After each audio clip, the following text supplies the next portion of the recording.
I've hunted for 20 years. Nothing prepared me for what followed that blood trail. I've been tracking elk in this part of the country for 20 years. I know the difference between a staggered gait caused by a lung shot and the frantic sprint of a gutshot beast. I know how blood oxidizes on frozen moss. I know that when you put a 180-grain bullet through the boiler room of a bull elk, it dies. It might run 100 yards, adrenaline pumping the last of its oxygen, but it dies. That's the contract. You pull the trigger, physics takes over, and the animal becomes meat.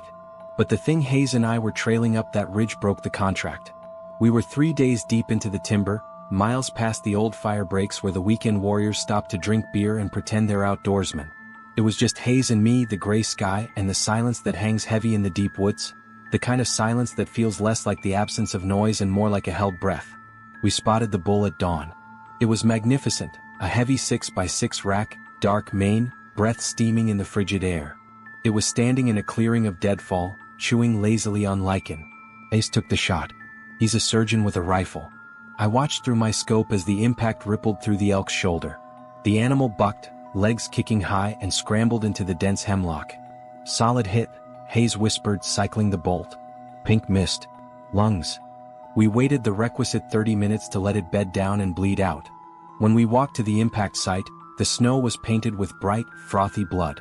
Arterial spray. Textbook kill. We found the first anomaly 100 yards in. The blood trail didn't thin out. It remained a thick, crimson ribbon, far more fluid than a single animal should possess. But it was the tracks that stopped me. Miller, Hayes said, his voice tight. He was kneeling by a patch of mud near a creek crossing. Look at the spread. I crouched beside him. The elk's hoof prints were there, deep in the mud, but the stride length was impossible. Between the last step and this one, the animal had cleared nearly 15 feet without jumping. There were no impact marks, no skid of dew claws digging in for traction. It was as if the animal had simply extended its legs to unnatural lengths to step over the gap. Adrenaline, I said, though I didn't believe it. It's running on pure fear. Elk don't stretch like that, Miller. Nothing does. We kept moving. The sun began to dip, casting long, bruised shadows through the trees. The temperature dropped, freezing the mud into jagged ridges. The second anomaly appeared 2 miles later. Usually, a wounded animal heads downhill towards water and thick cover. It takes the path of least resistance. This thing was climbing. It was heading straight up a scree field, a 40-degree incline of loose shale that would break a horse's leg. And the blood had changed. It was no longer bright and frothy. It was dark, almost black, and it smelled wrong. Not like copper and iron. It smelled like bile and wet limestone. I don't like this, Hayes muttered, looking up the slope. The wind was picking up, whistling through the dead pines. It's leading us. It's dying, Hayes. It's confused. It's not confused. Look at the trail. He pointed. The blood trail wasn't erratic. It was a straight line. Perfectly straight. The animal hadn't stumbled once. We pushed up the scree, our boots sliding on the loose rock. When we crested the ridge, the light was failing. We entered a dense stand of old-growth spruce, the canopy so thick it choked out the sky. It was dark in there, a gloom that felt heavy and pressurized. That's when we heard it. It wasn't a bugle. It wasn't the distress cry of a dying animal. It sounded like wetwood snapping, magnified 100 times. Crack. Splurch. Ahead, I signaled. We moved slowly, rifles shouldered. The smell hit us first, a wave of rot so potent it made my eyes water. It smelled of musk, yes, but underneath that was the sickly sweet stench of ancient, fermented meat. We found the elk standing in a small clearing, facing away from us. It was motionless. Its head hung low, the massive rack of antlers swaying slightly in the breeze. But something was wrong with the silhouette. It looked too tall. The proportions were skewed. Drop it, I whispered. Finish it. Hayes raised his rifle. Miller, look at the knees. I adjusted my scope. The magnification brought the animal's hind legs into sharp relief. The knees were backwards. Not just dog-legged like a quadruped, but inverted entirely, bent sharply upward. And there were too many of them. The leg didn't go hip, knee, ankle. It went hip, joint, joint, joint, ankle. The legs were segmented, like the limbs of a harvestman spider, folded up under the body to simulate the height of an elk. As we watched, the creature shifted its weight. A sickening, wet clicking sound echoed through the clearing. The elk rose. It didn't just stand up, it unfolded. The segmented legs extended, lifting the torso 7, 8, 9 feet into the air. The skin on its flanks stretched tight, translucent and tearing, revealing that underneath the hide, there was no muscle, no organs. Just a cage of white, wet bone and gray sinew moving in a complex, clicking geometry. "That's not an elk," Hayes breathed. The creature's head, still wearing the skin and antlers of the bull, swiveled. It didn't turn on a neck. It rotated 180 degrees with the sound of grinding gristle. The eyes were gone. The sockets were filled with the same dark black fluid we had been tracking. It saw us. Hayes fired. The shot roared, the muzzle flash illuminating the clearing for a split second. I saw the bullet hit the chest. The hide puffed out, but there was no impact tremor. The creature didn't flinch. It simply absorbed the energy, the loose skin rippling like water.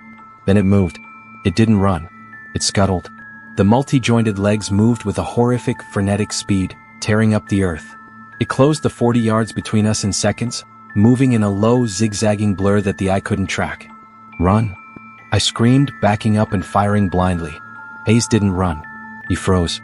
It's a reaction I've seen in greenhorns, but never in a veteran. His brain simply couldn't process the biology coming at him. He stood there, rifle half-raised, mouth open. The creature didn't bite him. It didn't gore him. It collided with him. The long, spider-like legs wrapped around Hayes, not crushing him, but pinning him. The creature's torso collapsed onto him, the elk, skin draping over him like a wet blanket. I heard Hayes scream, a sound that quickly turned into a wet gurgle. I turned and ran.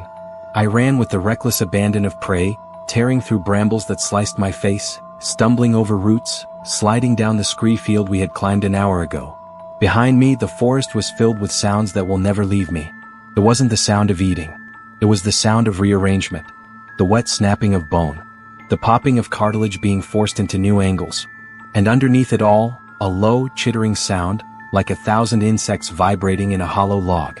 I made it to the tree line of the valley floor and collapsed, my lungs burning, my ankle twisted.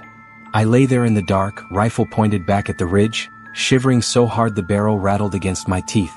I waited for it to come for me. I waited for the clicking joints, the smell of rot. But it didn't come. Instead, silence reclaimed the woods. A heavy, absolute silence. Then from high up on the ridge, I heard a bugle. It started as a normal elk call, a high-pitched whistle rising to a scream. But halfway through, the timbre changed. The pitch dropped, gargling and warping. It shifted into a human voice, distorted and stretched, screaming a single, elongated syllable that echoed off the canyon walls. Me-I-a-lil-a-leer. It was Hayes' voice. But it sounded like it was being pushed through a throat made of PVC pipe and gravel. Then silence again. I didn't sleep. I didn't move until the sun came up. I hiked out 18 miles without stopping, without looking back. I left my gear, my pack, everything but the rifle. I reported it as a bear attack. I told the sheriff we got separated and I heard a commotion. They did a search. They found Hayes' rifle. They found his boots, laced tight, still standing upright in the mud. But they didn't find Hayes. Or rather, they didn't find a body. They found tracks. The search and rescue lead, a guy I've known for years, pulled me aside at the trailhead a week later. He looked pale, shaken. He told me they found elk tracks leading away from the site where they found the boots. "But they were wrong, Miller," he whispered, looking over his shoulder. "The tracks. The stride was huge. 20 feet between steps. And the weight, the depth of the prints suggested the animal weighed 2,000 pounds. He paused, swallowing hard. And Miller? The tracks. Only 2 of them were hooves. The other 2, the rear ones. He didn't have to say it. I knew. They looked like hands," he whispered. "Big, splayed hands pressing into the mud." I stopped hunting. I sold my guns. I moved to the city, where the only sounds are sirens and traffic. But sometimes, when the wind blows right, coming off the mountains in the west, I can hear it. I can hear the clicking. And I know that somewhere up on that ridge, there is a stag with too many joints, walking through the timber on legs that shouldn't exist. And woven into that cage of bone and rot, there is a part of it that remembers my name.